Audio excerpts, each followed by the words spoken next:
У праграме рэспубліканскага свята патрыятычныя і дабрачынныя акцыі, адукацыйныя і дыялогавыя пляцоўкі, вытворчыя экскурсіі. Сапраўдным месцам прыцягнення стане набярэжная ракі Сож.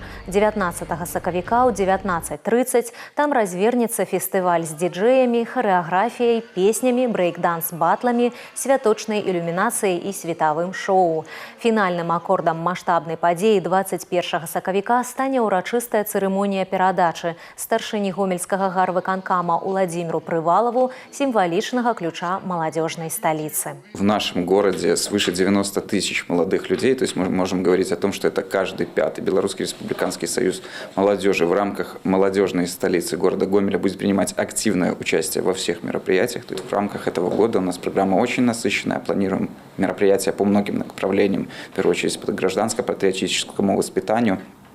Эта серия исторических квестов по городу Гомелю в каждом районе будет проходить с целью сохранения исторической памяти и с тем, чтобы молодые люди больше узнавали о своем родном городе, привносили свои какие-то новые идеи. Гэтае свята дасць старт мерапрыемствам, якія на працягу ўсяго года будуць праходзіць у абласным цэнтры пад знакам маладзёжнай сталіцы краіны.